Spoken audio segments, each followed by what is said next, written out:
I want to talk just a little bit about a national strike or general strike, really international strike, and this is sort of a response to the Great Resignation and everything that we see going on in society with workers are just fed up. You know, employers are saying nobody wants to work anymore. The truth is nobody wants to work for high stress and low wages anymore. People value their time, especially after 2020 when they were so-called essential workers, yet they weren't compensated as if they were essential. A lot of them were struggling just to make ends meet, just to pay the car note or the mortgage. And, that's most of us. So the working class is frustrated at every level, whether we're talking about teachers, whether we're talking about factory workers, at Amazon, in a factory here in the United States or a factory abroad. There's this movement called lying flat in the East. In China notably, people who have the ability to not work are just not working. They're especially young people. They're giving up. They feel that all this work is kind of pointless. And the truth is, it really is. We have 8 years before this planet reaches a point of no return, according to top scientists. So we should be doing everything we can to keep carbon abated. And the only way that we've seen any reduction in carbon dioxide within our lifetime was during a recession and during COVID. And everything else is just burning fuels in this endless global trade, which is really the exhaustion of nature of all of its natural resources, all the wood and oil, endless oil to keep all these products moving and endless demand for products.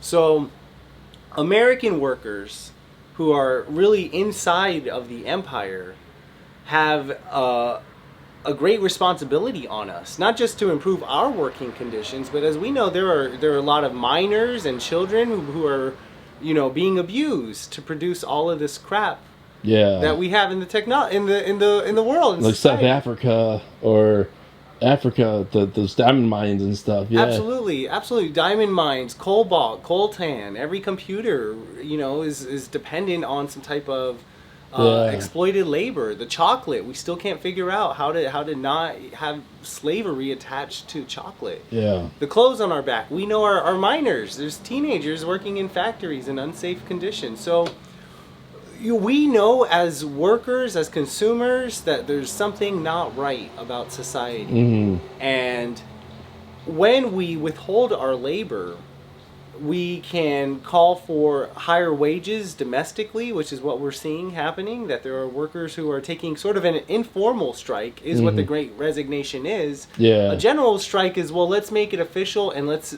put the terms on our contract. Yeah. And the truth is, all of us need a new contract as a globalized society. We all need a fair trade economy. Yeah. So what does all of this have to do with democracy or democratizing society? Is that this revolt of laborers withholding our wages, especially at the ports, if we were to clog up all this traffic of trucks, and a lot of the truck drivers are being exploited, a lot of the laborers who run ports are exploited workers bringing in goods from other exploited workers. If we were to demand at the ports that we're not even letting oil, coal, gas, anything that doesn't have a certification of fair trade in or out of these ports, we could tell capital that we're not going to ship your goods, we're not going to participate in this until there is a new contract made. Capital is not going to do this on its own. Yeah. And so when we talk about democratizing our government, this is the kind of thing that can be a nonviolent political revolution. And this is something that laborers have the ability to do. Because we know we don't want to...